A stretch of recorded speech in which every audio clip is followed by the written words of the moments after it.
Hello, everyone. Welcome back to yet another political episode. We got amazing news, and I'm saying it's amazing.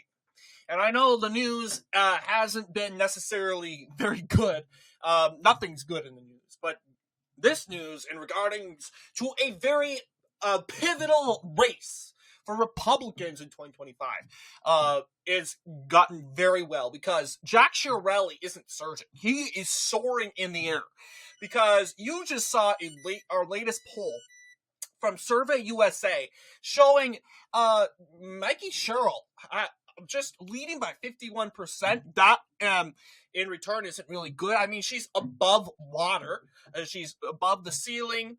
But however, this poll does give some hopes to Republicans because this is a likely margin. Chiarelli going by 38%. So Republicans were saying, okay, we're not really the favorites yet. Now, that's understandable. We got to remember, New Jersey is a state that Republicans, well, just pollers in general, they struggle a lot to poll and gather the information. And obviously, looking to the said result in regards to our poll today, you have June 11th. You got Mikey Sherrill now underwater, 45%. Not just that, Chiarelli jumped from 38% to 42%. Sherrill now is leading the game by only 3 points. This went from a 11-point lead to a 3-point lead in just a matter of 11 days, actually. 12, 11 days, 10 days, or whatever it takes to conduct this poll. This is huge. And we know that looking at previous races, it usually wasn't like this. Starting with the 2021 election in New Jersey, in the gubernatorial race, of course, the polls were way off because a lot of people, they didn't take into consideration that New Jerseyans are suffering. They're done with these high taxes, this big government in Trenton. They're done. And looking at the polls, they were way off. They were just garbage polls that showed every single one of them a blowout. Well, you got Trafalgar was a very accurate poll, which showed Chiarelli in arm's reach and somewhat accurate, but there were some here. But you'll see Phil Murphy won every single time, and the average was Murphy plus 7.8. Well, in reality, it's actually Murphy plus 2. Okay, that is huge. Murphy plus 2, and now this doesn't really look like Murphy plus 2, but if you do the math and calculate it, it's Murphy plus 2. Everyone considered this safe, solid, because we saw how New Jersey voted in 2020, right? Solid for Joe Biden, not to mention he won in Morris County. That's a traditionally suburban Republican county. Not to mention that Joe Biden's big win in New Jersey helped Cory Booker in that said race. But obviously, in regards to that, polls indicated that they were wrong. You'll see the swing and the trend by county is aggressive compared to the 2017 run. And people will say, oh, Phil Murphy's just a bad governor. And he is a bad governor. He's a weak candidate. You may say, he's a weak candidate. He did perform the traditional, well, yeah, he should have carried this county by a lot. This is, of course, now a Democrat county, traditionally Republican, but it's now Democratic. But Phil Murphy failed to expand westward, which Biden traditionally did very well in Morris. Maybe this is Hunterdon County. Not really know my New Jersey counties, and we will in a little bit as we keep analyzing this New Jersey governor's race. I'm going to try to know all 21 counties. But those counties, you'll see that county right here came up close to voting for Biden. You might be wondering, why would this county, traditionally Republican county, vote? And that's what Democrats were really hoping, because that county, which is Hunterdon County, traditionally, you'll see, barely. I mean, 4 points for Trump, which was devastating since it voted for Joe Biden, Donald Trump in 2016 by 14 points. Down to 10-point swing to the said left. And of course, Donald Trump redeemed himself there. He's winning there by like 7 points. It's not what it used to be. It's really impacted by this county right here and that county. I'm not sure what that are called here. Yes, that Somerset County, which has gone Republican now, Democratic now. Morris County is not what it used to be. It's become a traditionally Republican, very Republican during the Obama era, 54%, well, even 57%, very Republican. But 2020 was the first time since 1964 where it voted Democratic, and it voted Democratic by a lot, 51% to 46%, and Donald Trump only won the county by 50. And you would think in gubernatorial results, Chiarelli did very well, 55%. And I'm not really knowing where Jack Chiarelli actually lives. I would like to know more. And if it's true, he comes from, let's just say, an area like Passaic County, which is a county that Donald Trump won, not Chiarelli, and he was very close to picking up.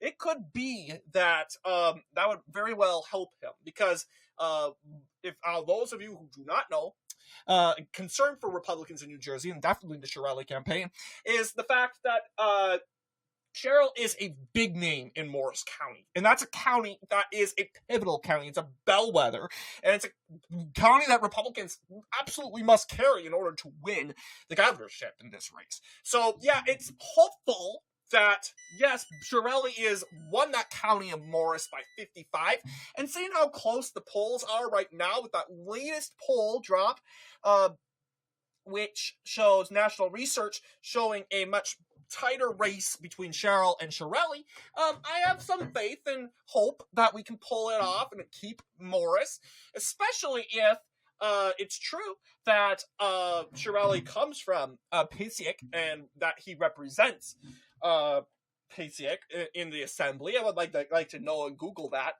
Which county, New Jersey County, did Jack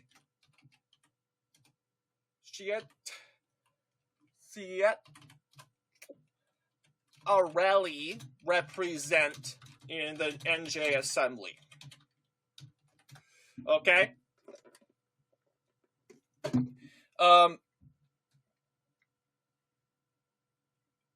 I would like to know,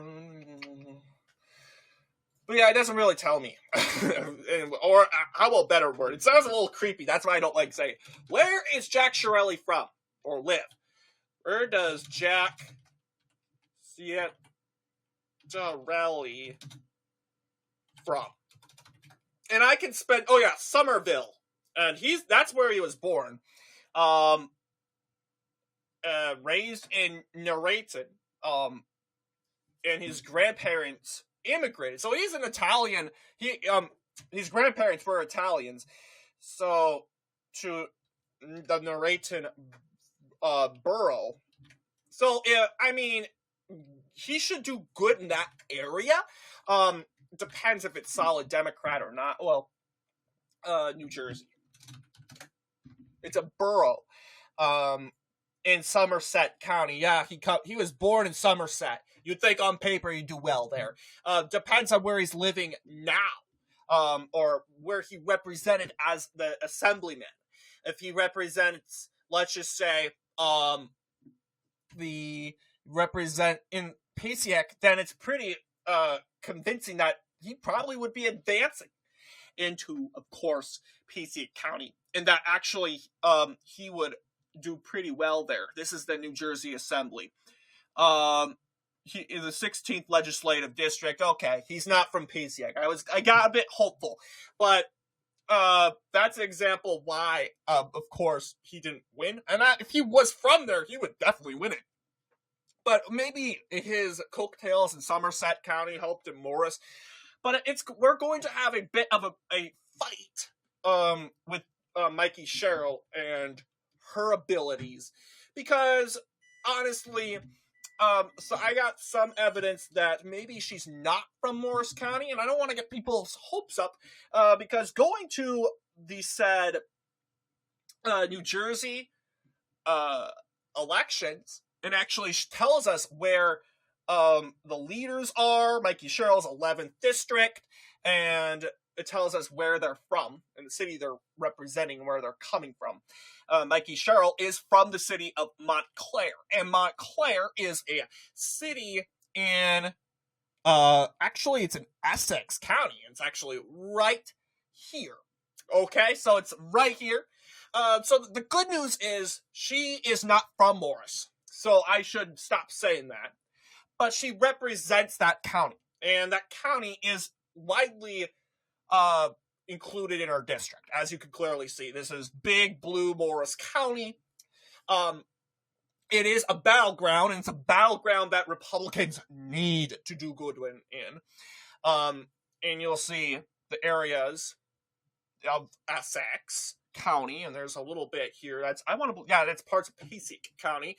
But I believe she is, I heard she is collapsing in her electoral record. So she's getting a bit weaker.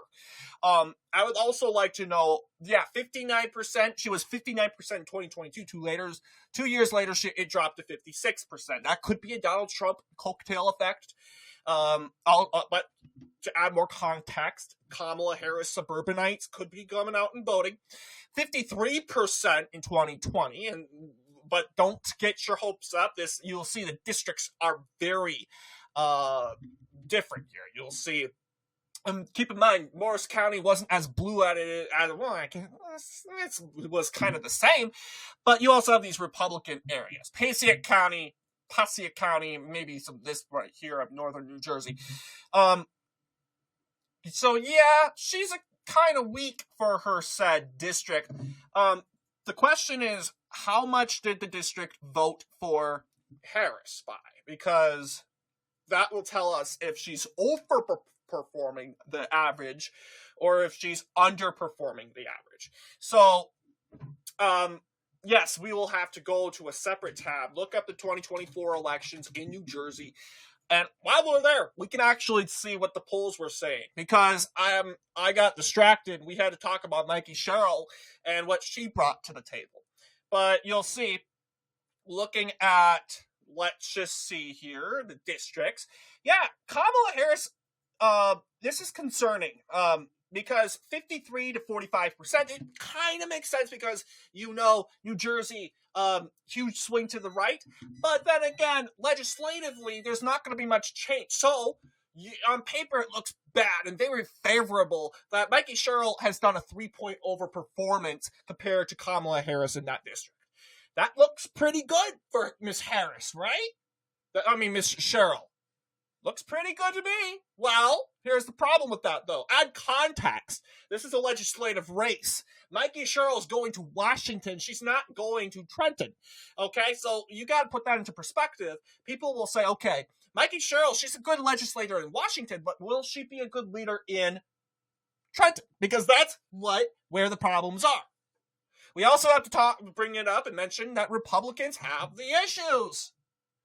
Just because Trump and Orange Man is in the White House, according to Democrats, that doesn't mean they're going to carry New Jersey. Because New Jersey has more problems than going on in the United States. Now, Virginia might be a different case. And very well could be federal issues. But New Jersey will be on state issues. Because what's on the ballot this November? Sanctuary City. Okay? Sanctuary State. That is the biggest issue on the ballot in New Jersey. Nothing else. Sanctuary status, sanctuary state. And Chiarelli, this issue is very well in his favor. Because thanks to Cheryl's colleagues, stupid colleagues like Van Hollen, flying all the way like an eagle to get silly Kilmar Obrego Garcia back into the United States, this isn't helping the Cheryl campaign. You're seeing your fellow Democrats act like lunatics in New Jersey. You see Rasparaka trying to bust into a ICE deportation center. This doesn't make Cheryl look good. I get Cheryl was an opponent of Rasparaka, but Rasparaka and Cheryl being associated together, not a good look. Not a good look.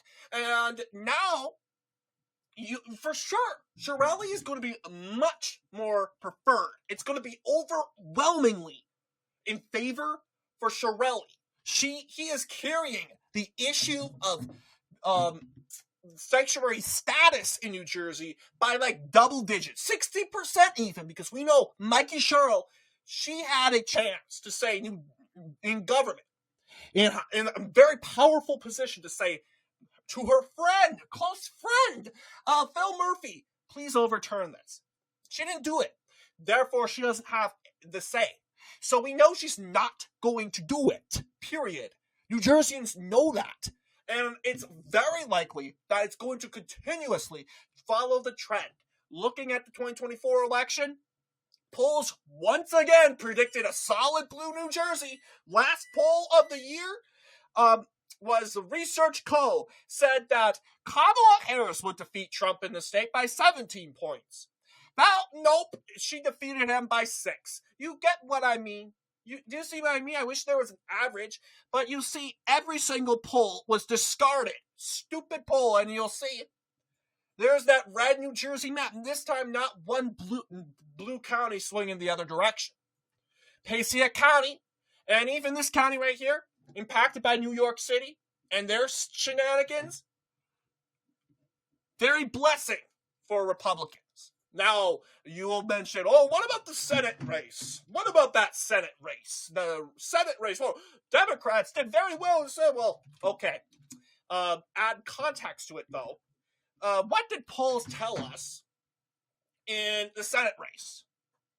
On paper, it did not look good for Republicans in the Senate in New Jersey. Curtis Bashaw ran on a very woke platform. Okay? That was kind of his platform. He campaigned as a pro-choice gay Republican. Being, okay, pro-choice, being on the abortion issue, seems more smart, even though I probably wouldn't do it. I would probably follow the other strategics.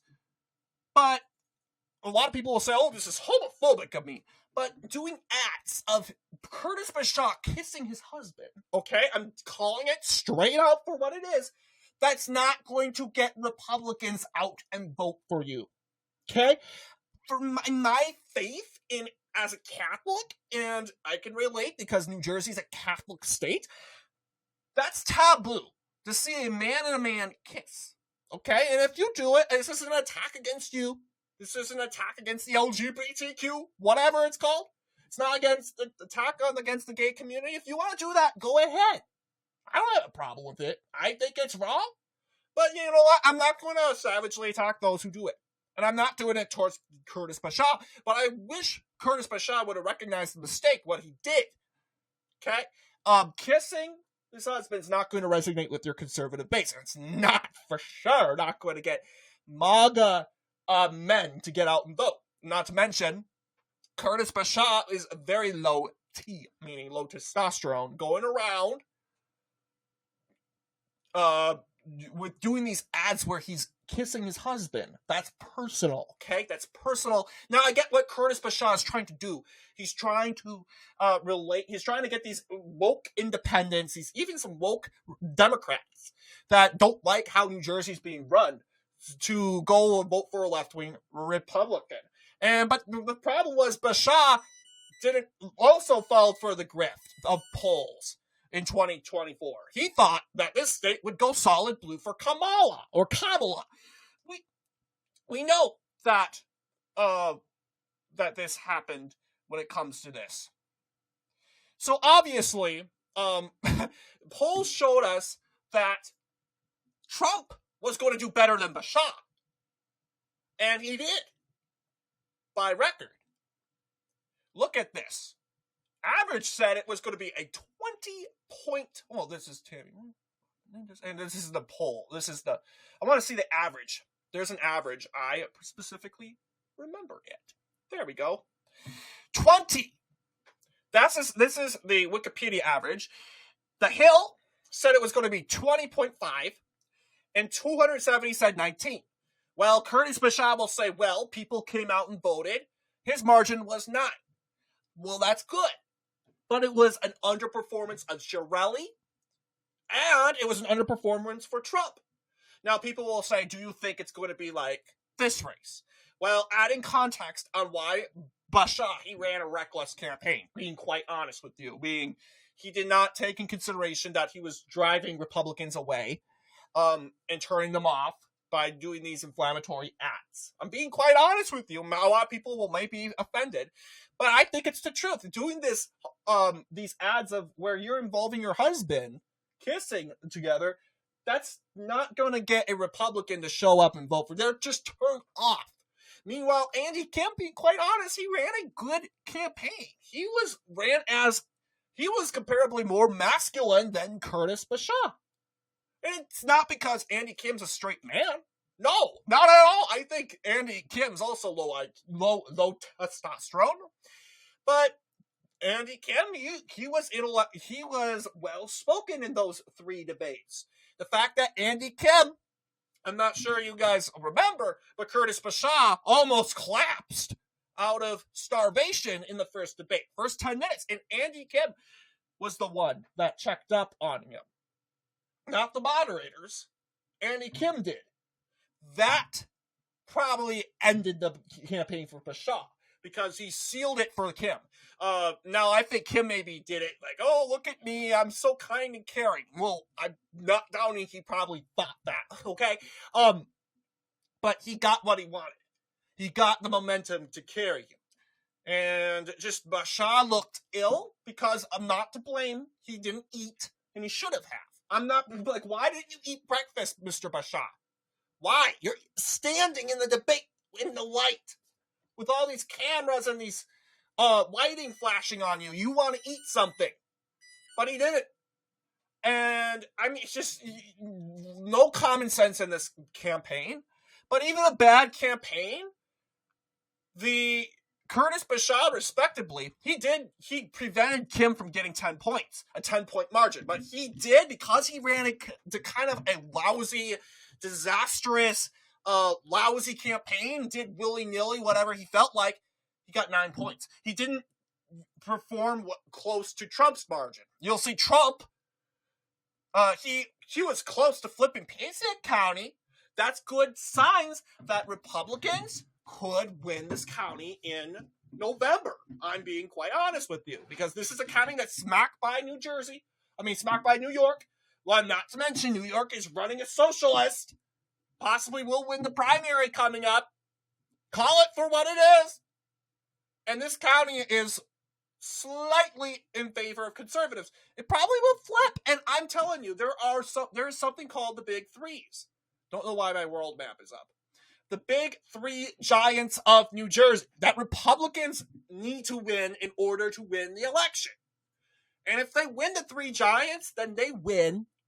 It's done. There's no forward path for Cheryl, because if they win the 3 giants, then it's likely that Republicans are getting enough percentage in Essex and Hudson that they prevent Cheryl to build a wall and kind of expand forward. They're losing the suburban votes. And those the 3 giants are Morris, Passaic, and Bergen. Okay? Those are the 3 giants. They have traditionally been Democratic. Well, Morris hasn't. But Passaic, Bergen, Democratic strongholds. Trump almost won the 3. And if he won the 3 and did a bit better in Essex and Passaic, then he would have won Essex and Hudson, then he would have won New Jersey.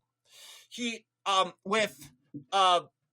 basically capping it with just this, a map, a hypothetical. If an election map looked like this hypothetical would be a Republican victory. And it's not because Republicans have 13 counties and Democrats have 8. That matters enough. Because Republicans have the areas. They have the suburban. And it's because of these 3. Okay? Now, Trump won 2 out of the 3 giants. Passaic won 1 out of the 3 giants. Somehow Chiarelli did better than Trump. That's because you had other areas. Morris voted for him more, 55%. That's good. We want that to be the case again. And he also was doing better in other areas, even in Essex and Hudson. Those were areas that were very impactful for him. So you have the 3 giant counties you need to win in there. Those are the counties that are the priority. Chiarelli should not be going to Gloucester County. Ocean County, yeah, you want some votes out there. You want some good vote and get the people in Ocean County out and voting. Very anti-Trenton. Take advantage of that. But that's Sherelle wants you to stay over here. She wants you to stay in southern New Jersey because that's not where the action is. The action's up here. Smack by New York, smack by Trenton, action's up here. People live up here, not down here. Ocean County, yeah, very populated. New Jersey in general, very populated. But the trends are up here. The votes are up here. Well, the counties, the votes you need in order to win are up here. Essex, Hudson counties. You need to drag it down.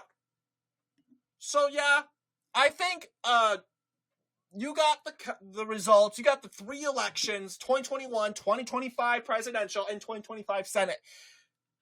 All of them were underperformances in polls. Underperformances for Democrats. The last election in which polls were actually right was 2020. 5 years.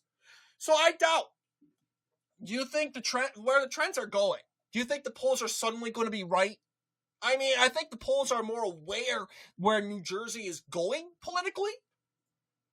But then again, we still can't trust them. Yeah, they're saying leaning Democrat, but New Jersey, then again, hard state to pull. Republicans are leading with the issues. Chiarelli, he's leading with the sanctuary status. He's leading with crime. He's leading with the change. He's leading with basically low taxes. Standing up to New York. Cheryl has nothing to campaign on. Nothing. But Trump. But abortion. And we know for sure that Trump's not going to work. Because the state issues matter more. They're not the issues. Trump is not on the ballot. If Trump's not going to be mentioned in the debates, and he will probably, and that's probably to benefit Cheryl, being quite honest with you. But those people aren't in New Jersey, don't care. Yes, you have the Democrat NPCs, but they want change in Trenton. Trump isn't going to do anything. But then you have abortion, which is off the rails legal in New Jersey. So they don't need to panic about it. So this is the fact. And Republicans have every issue. Sure, you got a rhino like Christine Todd Whitman, the former governor, going out and supporting Cheryl. Oh, geez. She's probably the most unpopular, other than Chris Christie. Republicans, Michael Whatley, the National Republican Party, they need to pour money into this race. Virginia, yeah, whatever happens. You want to pour money into Winston Schuer's campaign too? But you know what? It's a blue state. Republicans are not leading with the issues.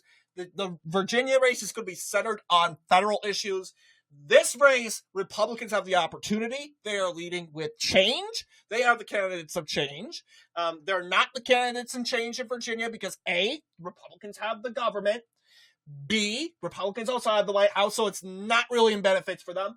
We could possibly keep Virginia, but we have a better chance winning in New Jersey than in Virginia. Being quite honest, because we have the opportunities of change. New Jersey's a state on fire, and people are angry at it. We're seeing these results. Take advantage of this. Flip it. Chiarelli needs to say, hey, look, I know that it's very hard for Democrats to back me. I'm a Republican, and I know you all have been voting Democrat forever.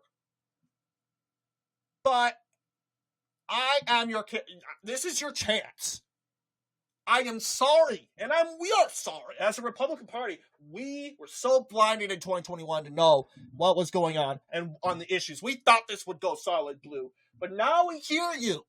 We are going to flip this seat, but we need you to get out and vote. So there's a lot to talk about. So you guys are probably, before I end this half-hour video, I want to do my first prediction. First prediction since the nominations were secured by both candidates. Now, the two polls, we're going to create an average. So this right here, the 51 to 38%, that is from, of course, the Survey USA. 51 for Cheryl and 38 for Chiarelli. And you're seeing a 13-point mark. See, this is not good. 13. What happened to solid blue New Jersey? So add it to the next poll. the national research poll that showed a gap closing and Chiarelli's campaign gaining. And you see right here that it's a 3 point. So it goes from 13. I'm going to say it goes to probably 6 to 5. I am not sure. But I will probably guess,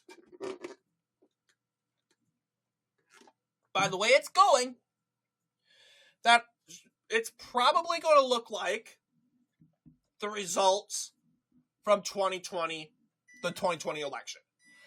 Now, I used to have Morris County as blue, and I don't know if they're going to still be blue. It could look like this, as far as I know. Pasiek, I'm not sure how it's going to look, but it could still look like something like this. We don't know, but as of right now, we're going to continue to keep it like this. Morris County, what I'm seeing from the results, this is a governor's race, not a legislative race. Well, they still like, what's her name? We saw Morris County come out en masse to vote for Cheryl. 60% out of a 6-candidate race. That's ridiculous. So momentum's on our side. Pasiek County is somewhat like, but this is like a 6-pointer win. It really does depend on how Chiarelli is going to do in Ocean County. And even Morris County, maybe she's going to lose it by somewhat.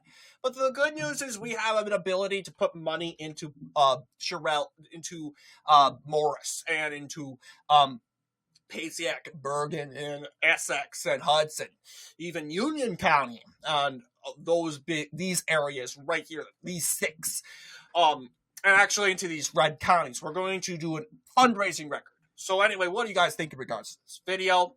Let me know down below. And as always, see you all in the next political episode.